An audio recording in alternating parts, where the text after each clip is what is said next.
Good evening, teacher. In this moment to talk about use the apps in the family.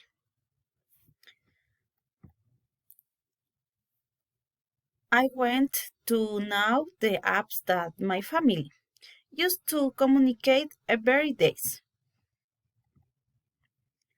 I speak to my dad and he said that the app he used the most is WhatsApp.